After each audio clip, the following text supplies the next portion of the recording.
Il est un peu plus de 4 heures du matin, le 18 avril 2016, dans une église de Midlothian, au Texas. L'homme sur ces images porte un uniforme de policier, casque d'intervention, gilet tactique marqué police, protection aux jambes, gants noirs. Tout laisse à penser qu'il s'agit d'un agent des forces de l'ordre. Sauf que ça n'en est pas un. Il s'agit d'un déguisement sous lequel se trouve un meurtrier qui, dans quelques minutes, va ôter la vie à une mère de famille venue préparer un cours de fitness. Presque tout a été filmé par 9 caméras différentes et pourtant, presque 10 ans plus tard, personne ne sait qui se cachait sous cet équipement, malgré des millions de vues, malgré des milliers de témoignages et malgré la promesse d'une récompense de 150 000 $. Dans ce nouvel épisode de HVI, je vous raconte l'affaire Missy Bevers, une histoire dans laquelle 30 minutes de vidéo peuvent tout montrer sans rien révéler, et dans laquelle un déguisement de policier est devenu l'armure parfaite pour disparaître. Générique.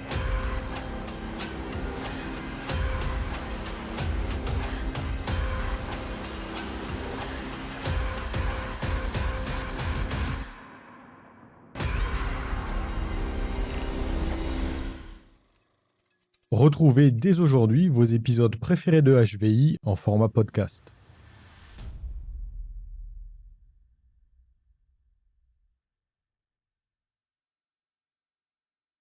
Terry Leanne Strickland, que tout le monde appelle Missy, est née le 9 août 1970 à Graham, au Texas, et à 45 ans, elle a parfaitement réussi sa reconversion professionnelle en transformant sa passion en une véritable carrière. Pendant des années, Missy a travaillé comme enseignante spécialisée auprès d'élèves ayant des besoins particuliers, un métier qu'elle adorait mais qu'elle a choisi de quitter quand ses 3 filles sont nées, Anna en 2001, Ali en 2003, puis Sarah en 2007. Elle a fait le choix de passer plus de temps avec elles et de les voir grandir. Quand elle a souhaité reprendre une activité, elle s'est finalement réorientée vers son activité favorite, le fitness, et plus généralement tout ce qui touche au bien-être. En 2016, Missy est instructrice pour Camp Gladiator, un programme de formation intensive qui se déroule généralement en extérieur, avec des séances qui commencent dès l'aube et qui poussent les participants dans leur dernier retranchement. Elle est mariée depuis 1998 à Brandon Bevers et le couple vit avec leurs 3 enfants dans une maison à Red Oak, une petite ville située à l'est de Midlothian. La mère de famille est très active sur les réseaux sociaux et plus particulièrement sur Facebook où elle publie régulièrement des photos de ses séances d'entraînement, partage des conseils liés au fitness mais aussi des messages motivants ou autres citations inspirantes. Nous sommes le 17 avril 2016. La météo annonce de la pluie pour la matinée suivante avec des orages potentiellement violents qui vont balayer la région de Midlothian, mais comme c'est toujours le cas, Missy ne se laisse pas décourager par ses prévisions. Elle a l'habitude de donner des cours dehors, qu'il pleuve, qu'il vente ou qu'il fasse un froid de canard, sauf que, cette fois, plutôt que d'imposer un entraînement sous une pluie battante qui risque de le rendre vraiment inconfortable, elle prend une décision, déplacer la séance à l'intérieur de la Creekside Church of Christ, une église située sur la Highway 287 à Midlothian. La Creekside Church of Christ est un lieu que Missy connaît bien parce qu'elle y a déjà organisé des séances par le passé. L'église met régulièrement ses locaux à disposition de la communauté pour des événements, des activités sportives ou encore des rassemblements. Dans la soirée du 17 avril, elle publie alors un post sur Facebook pour prévenir les participants attendus le jour suivant. S'il pleut, on s'entraîne quand même, en précisant quand même que le cours aura lieu dans l'église et non à l'extérieur. L'information est publique, elle est visible par tous ceux qui suivent sa page, une pratique courante pour Missy qui utilise aussi ses réseaux sociaux pour informer sa clientèle de tout changement de dernière minute. Le 18 avril 2016, elle se lève vers 4 heures du matin, comme elle le fait régulièrement, parce que pour donner un cours à 5 heures, il faut arriver en avance, préparer les lieux, installer le matériel et s'assurer que tout est prêt quand les premiers élèves franchissent la porte. Alors, elle enfile sa tenue de sport et prépare son matériel d'entraînement, des cônes de signalisation pour délimiter les zones d'exercice, des poids et des haltères, des cordes à sauter, en gros, tout ce dont elle a besoin pour animer sa session. Et elle quitte ensuite son domicile de Red Oak en direction de Midlothian, un trajet qu'elle connaît par cœur. Une fois arrivée sur le parking de la Creekside Church of Christ, elle descend de son véhicule et rassemble tout son matériel. Avant d'entrer dans l'église pour tout installer, en instructrice consciencieuse, elle veut absolument s'assurer que la séance se déroulera bien, malgré le changement de lieu de dernière minute. Malheureusement, ce que Missy ne sait pas, c'est qu'elle n'est pas la seule dans cette église, et qu'à l'intérieur, un homme l'attend depuis déjà près de 30 minutes.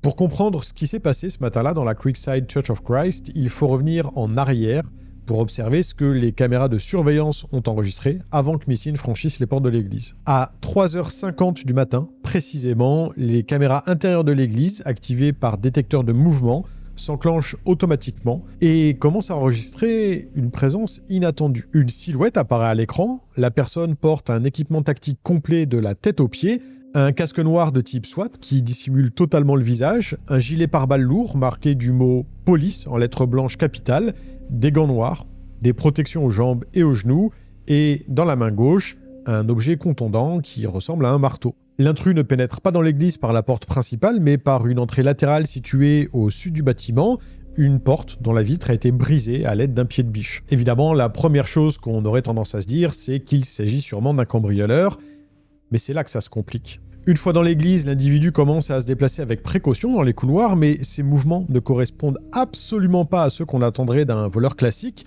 ni même d'un individu paniqué ou désorganisé. Entre 3h50 et 4h, durant les premières minutes de son exploration, il avance lentement, presque tranquillement. L'intrus ouvre des portes, inspecte des pièces, regarde à l'intérieur des salles de classe, de bureaux et de zones de stockage, sans jamais montrer le moindre signe d'hésitation quant à la direction à prendre. Il ne fait aucun retour en arrière pour se repérer, ni d'arrêt prolongé pour observer un plan ou chercher son chemin.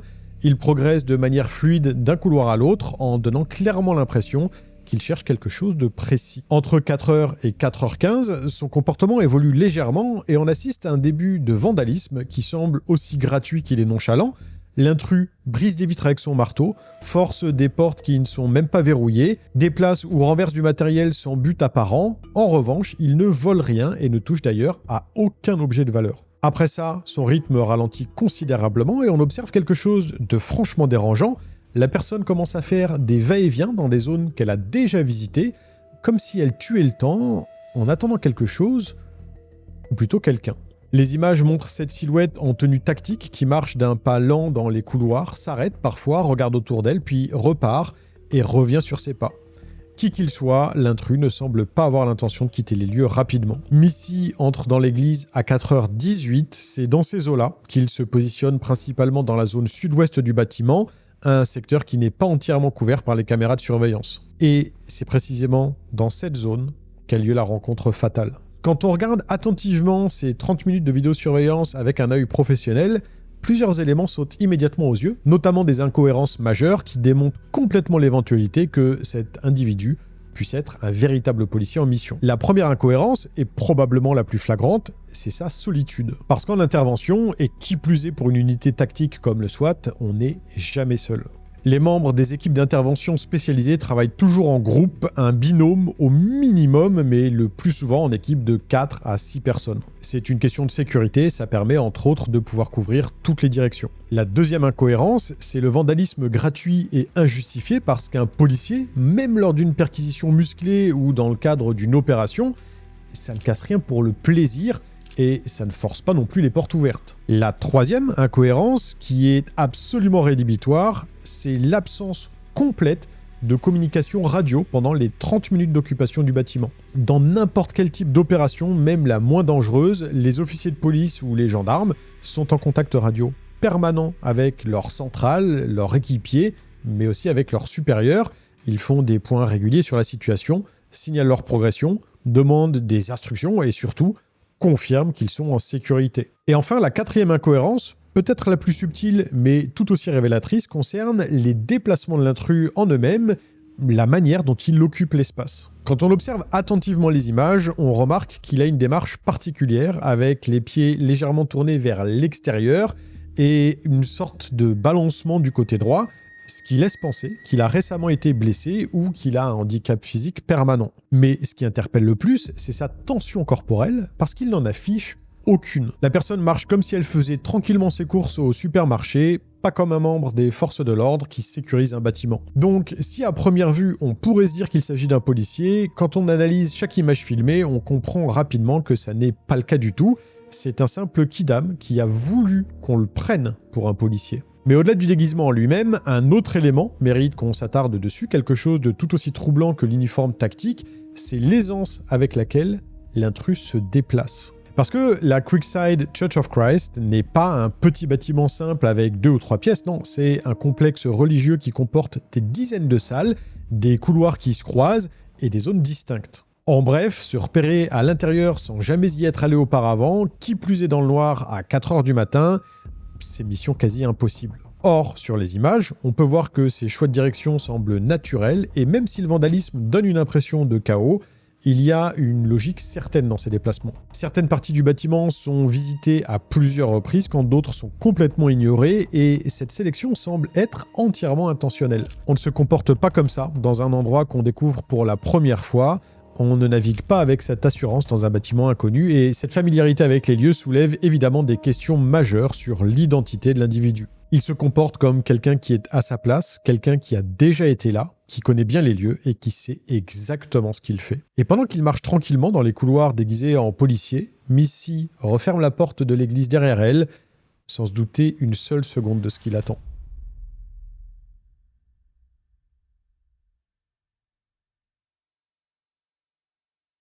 À partir du moment où Missy entre dans l'église, tout va se jouer en l'espace de quelques minutes à peine, des minutes qui vont transformer ce qui aurait dû être un lundi matin ordinaire en l'une des affaires criminelles les plus frustrantes de l'histoire du Texas. Les caméras extérieures de l'église ne fonctionnent pas ce jour-là, donc seules les caméras intérieures captent brièvement la mère de famille qui marche dans les couloirs après son entrée à 4h18. Missy se déplace avec son matériel, complètement inconsciente du fait qu'une autre personne est déjà là depuis près de 30 minutes. Ces images de Missy à l'intérieur de l'église existent, mais elles n'ont jamais été diffusées publiquement, contrairement à celles de l'intrus. La police de Midlothian a pris la décision de les garder confidentielles pour protéger certains éléments de l'enquête et surtout pour préserver la dignité de la victime. Ce qu'on sait, c'est que Missy progresse depuis l'entrée ouest vers l'intérieur du bâtiment, en cherchant probablement la salle qui conviendra le mieux pour sa session du matin.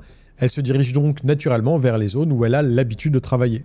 La dernière image du faux policier est enregistrée aux alentours de 4h18 dans le couloir sud-ouest du bâtiment, une zone qui se trouve justement sur le chemin que Missy emprunte pour accéder aux salles de cours. Après cette dernière apparition à l'écran, l'individu en tenue tactique disparaît complètement du champ des caméras, et c'est là que réside tout le problème de cette affaire, parce que l'endroit où ils se sont apparemment croisés n'est pas couvert par la vidéosurveillance. C'est un angle mort, et c'est précisément là, dans ce couloir, où rien ne peut être filmé, que le drame va se dérouler. Ce qui se produit ensuite ne peut être reconstitué qu'à partir des preuves matérielles, des analyses médico-légales et de la logique des événements, parce qu'on ignore comment la rencontre s'est réellement déroulée.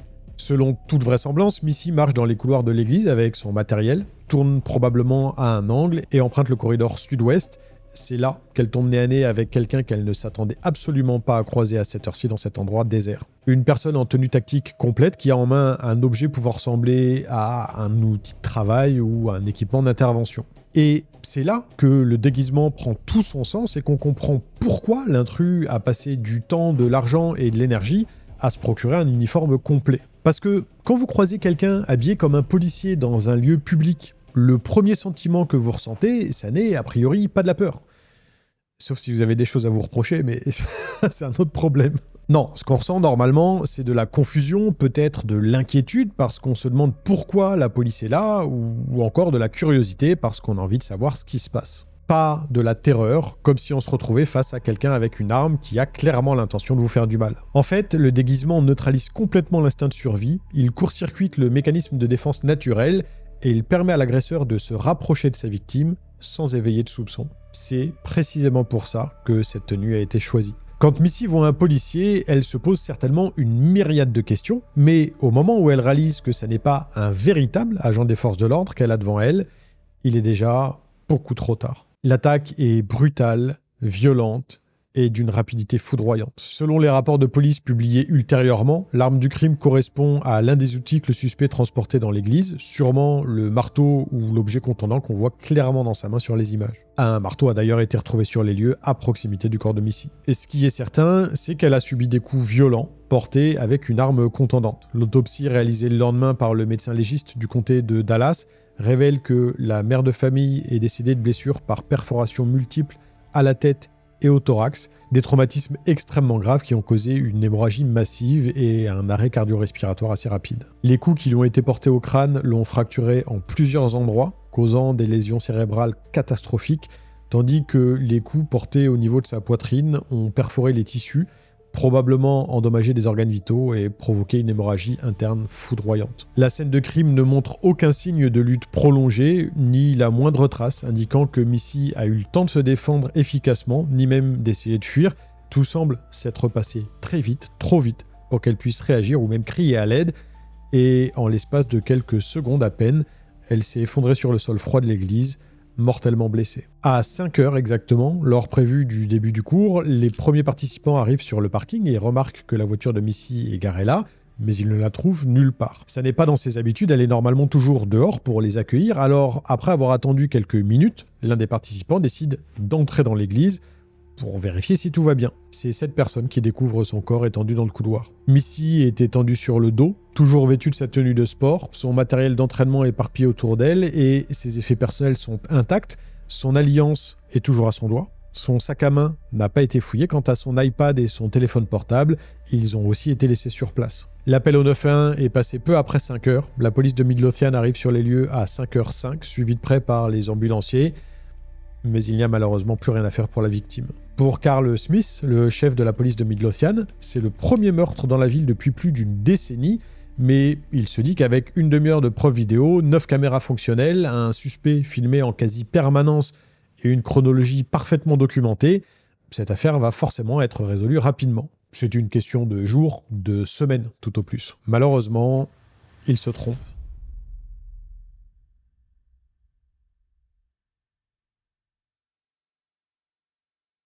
Rien n'a été volé à Missy, un détail crucial qui élimine donc d'emblée l'hypothèse d'un cambriolage qui aurait mal tourné. Tout est resté en place, comme si le seul but de cette présence dans l'église avait été d'attendre la mère de famille pour la tuer. L'enquête ne manque pas d'indices, de pistes ou de matériel à exploiter, non, ce qui manque cruellement, c'est quelque chose de concret qui permettrait de transformer une masse d'informations en arrestation. Dès les premières heures qui suivent la découverte du corps de Missy, le chef de la police, Carl Smith, prend une décision qui va s'avérer à la fois brillante et extrêmement frustrante. Il diffuse publiquement les images de vidéosurveillance montrant le suspect en tenue tactique, déambulant dans les couloirs de l'église. La vidéo est mise en ligne le jour même du meurtre, quelques heures à peine après que le corps ait été découvert, et elle devient instantanément virale, se propageant à une vitesse folle sur les réseaux sociaux, les sites d'information et les chaînes de télévision nationales. En l'espace de 48 heures, les images sont reprises par les médias du monde entier. Des émissions comme 48 heures, Dateline NBC et ID Discovery consacrent des segments entiers à l'affaire et des millions de personnes regardent ces 30 minutes de vidéo. L'espoir est plus que jamais présent à ce moment-là. Quelqu'un va forcément reconnaître le suspect, que ce soit en identifiant sa démarche caractéristique, son physique ou encore sa manière de bouger. C'est sûr, les informations vont affluer pour permettre aux enquêteurs de mettre un nom sur leur homme. Et au début, effectivement, les enquêteurs voient arriver un déluge de tuyaux, de signalements et de théories avec plus de 1000 appels reçus rien que le premier mois, mais très vite, il devient évident que le déguisement du suspect lui offre une protection redoutablement efficace. L'équipement tactique qu'il portait n'est pas un uniforme spécifique, c'est du matériel générique qu'on peut acheter facilement sur internet ou dans des magasins de surplus militaires. Son casque noir intégral empêche toute identification de son visage et sa tenue volumineuse rend également impossible toute estimation précise de sa corpulence ou même son genre. Les experts en analyse vidéo estiment que la taille du suspect, casque et équipement inclus, se situe entre 1m57 et 1m73, une fourchette très large qui englobe aussi bien des femmes de taille moyenne que des hommes un peu plus petits. Le fait que l'intrus ait porté des gants en permanence a garanti qu'aucune empreinte digitale ne soit laissée et même les analyses les plus poussées de la scène de crime ne permettent pas de récupérer un profil génétique exploitable.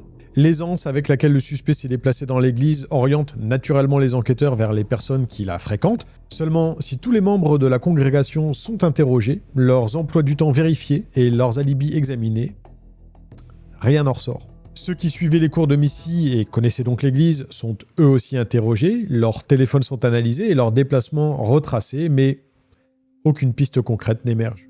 Les employés de l'église, le personnel d'entretien, les prestataires, tous ceux qui auraient pu avoir un accès régulier au bâtiment font l'objet de vérifications approfondies, mais aucun lien direct avec le meurtre n'a pu être établi. Il y a autre chose de troublant, le fait que le meurtre se soit produit pile dans une des rares zones de l'église qui ne soit pas couverte par les caméras. Est-ce une simple coïncidence ou la preuve que le suspect connaissait non seulement le bâtiment, mais aussi l'emplacement précis des caméras et leurs angles morts. Les enquêteurs explorent cette hypothèse en détail, vérifiant qui avait accès aux informations sur le système de surveillance, mais ils se heurtent à un mur.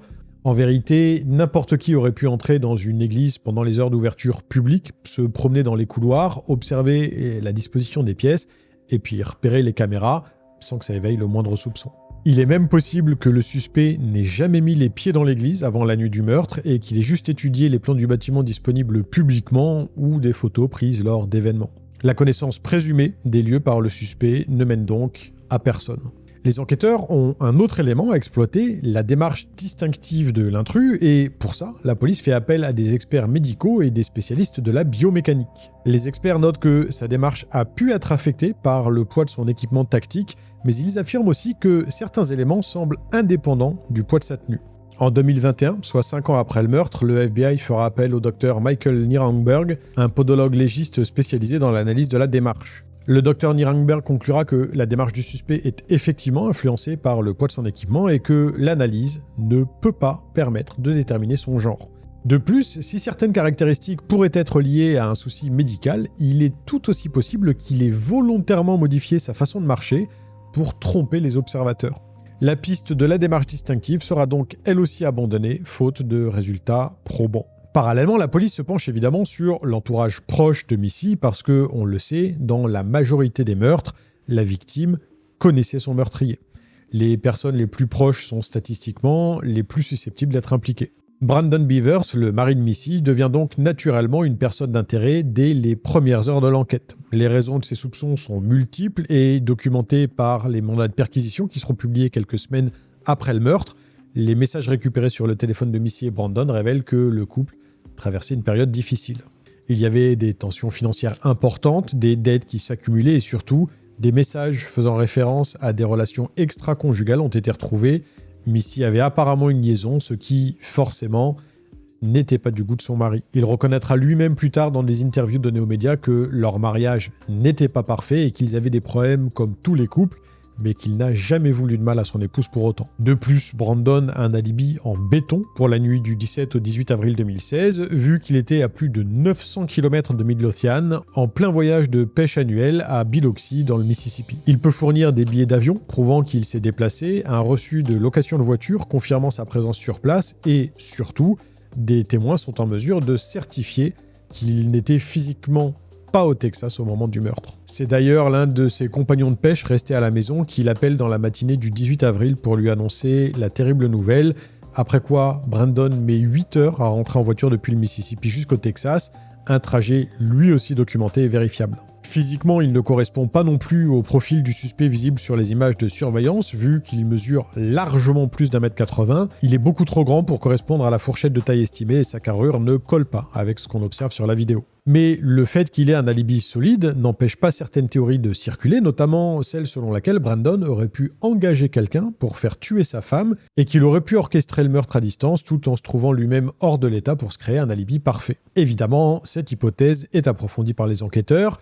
Ils épluchent ses relevés bancaires, analysent ses communications téléphoniques et ses messages, vérifient ses contacts, mais ils ne trouvent absolument aucune preuve de l'existence d'une transaction suspecte, d'une conversation compromettante ou même d'un lien quelconque avec une personne qui aurait pu commettre le meurtre pour son compte. L'enquête sur Brandon ne révèle absolument rien de compromettant, le laissant hors de portée de tout soupçon concret. Un autre membre de la famille qui a fait l'objet d'une attention particulière, quelqu'un dont le comportement a soulevé des questions et alimenté les spéculations, Randy Beavers, le beau-père de Missy. 4 jours seulement après le meurtre, le 22 avril 2016, un employé d'une blanchisserie de Midlothian, le Dry Cleaner Supercenter, appelle la police pour signaler quelque chose de suspect. Un homme vient de déposer une chemise blanche tachée de sang. L'homme en question, c'est Randy Beavers, et quand l'employé lui demande d'où vient le sang, il explique calmement que son chien s'est battu avec un autre et qu'il a dû les séparer.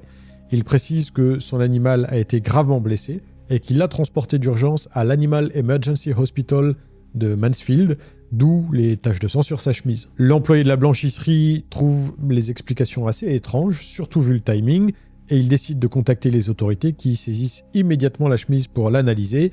Randy devient alors une personne d'intérêt dans l'enquête. Plusieurs observateurs notent qu'il a une carrure et une stature similaires à celle du suspect visible sur les images de vidéosurveillance. en plus de marcher avec ce balancement caractéristique du pied droit. Des comparaisons vidéo circulent sur internet, des gens superposent des images de Randy marchant avec des images du suspect dans l'église, et certains sont convaincus d'avoir trouvé le coupable. Mais l'analyse médico-légale de la chemise révèle que le sang qui l'attachait est effectivement du sang animal. Un vétérinaire de l'Animal Emergency Hospital confirme aussi que Kilo, le chien de Randy, a bien été amené en urgence pour des blessures suite à une bagarre avec un autre chien, exactement comme Randy l'avait expliqué. De plus, il a lui aussi un alibi solide pour la nuit du meurtre. Il était en voyage en Californie avec sa femme et des éléments confirment qu'il n'était pas au Texas au moment où Missy a été tuée. Enfin, sa fille, la sœur de Brandon, corrobore l'histoire de la bagarre entre chiens, expliquant que ça s'est passé chez elle, qu'elle a vu toute la scène et que, oui, il y avait du sang partout. En novembre 2016, soit plus de 6 mois après le crime, la police annonce officiellement que tous les membres de la famille Beavers ont été écartés de la liste de suspects. Au-delà de la famille proche, l'enquête explore les relations personnelles de Missy. Quelques jours avant sa mort, elle avait reçu un message sur LinkedIn qui l'a suffisamment perturbée pour qu'elle le montre à une amie en disant que c'était, je cite, « étrange et effrayant ». Le message provenait d'un homme qu'elle ne connaissait pas. Son contenu n'a jamais été rendu public et, malgré tous leurs efforts, les enquêteurs n'arrivent pas à identifier formellement son expéditeur. Un autre homme a confirmé avoir communiqué avec Missy sur LinkedIn à partir de janvier 2016, des échanges devenus dragueurs et familiers. Il a été identifié, interrogé et son téléphone a été analysé, mais après vérification approfondie, il est lui aussi écarté de la liste des suspects. Autre élément de l'enquête, la mystérieuse Nissan Altima. En mai 2016, la police diffuse des images de vidéosurveillance provenant du magasin SWFA Outdoors, situé à environ 1,5 km de l'église. Aux alentours de 2h du matin, le 18 avril, les caméras ont filmé une voiture, probablement une Nissan Altima des années 2010, 2011 ou 2010. Entrant sur le parking, on la voit en faire le tour plusieurs fois, allumer et éteindre ses phares de manière répétée, se garer dans une zone isolée, puis repartir en direction de la Highway 287. Les autorités ont déclaré que le propriétaire de ce véhicule n'était pas un suspect, mais qu'il souhaitait simplement lui parler. Malgré les diffusions massives, le propriétaire du véhicule ne s'est jamais manifesté et en février 2026, au moment où je tourne cette vidéo, la police n'a toujours pas identifié son conducteur. Pour débloquer la situation et encourager d'éventuels témoins, une récompense est offerte dès les premiers jours de l'enquête, initialement 10 000 $, puis elle est augmentée à 50 000 $ en octobre 2016, avant d'atteindre 150 000 $ en avril 2021. Mais ça n'a rien donné. Le département de police de Midlothian a reçu plus de 3000 signalements depuis 2016, mais la grande majorité de ces tuyaux sont trop vagues ou basés sur des suppositions sans aucun fondement. Les enquêteurs ont interrogé des centaines de personnes, voyagé dans d'autres États, ils ont même quitté le pays pour suivre certaines pistes, ils ont collaboré avec le FBI et les Texas Rangers, mais personne n'a été arrêté. Ce crime n'a pas été improvisé, il a été réfléchi, préparé et exécuté avec une méthodologie glaçante. Le meurtrier a tellement bien pensé son coup que, malgré les énormes moyens déployés, personne n'a réussi à l'identifier. Alors, on revient aux images, encore et encore, en espérant voir ce qu'on a manqué en scrutant chaque détail, chaque mouvement, mais on n'a rien manqué. Tout est là, sous nos yeux, et c'est ça le véritable problème. On voit tout, mais ça ne suffit pas. Cet uniforme tactique n'était pas là pour permettre une fuite discrète, il était là pour dominer psychologiquement la situation avant même que le premier coup ne soit porté. Cette tenue a permis au tueur d'approcher Missy sans éveiller sa méfiance et de rendre toute identification impossible par la suite, même avec 30 minutes de vidéo. Il savait où aller, où se positionner pour l'intercepter, et peut-être même exactement quelle zone du bâtiment échappait à l'œil des caméras. Le plus absurde dans cette affaire tient dans ce paradoxe. Rarement un crime a été aussi bien documenté visuellement, rarement les enquêteurs ont disposé d'autant de matériel à analyser, et pourtant, pour l'instant, ça n'a mené nulle part, même pas à déterminer si cet intrus était un homme ou une femme. Espérons qu'un jour ça change. À lundi prochain pour un nouvel épisode de HVI, et en attendant, n'oubliez pas, Homo homini lupus est, l'homme est un loup pour l'homme. Salut!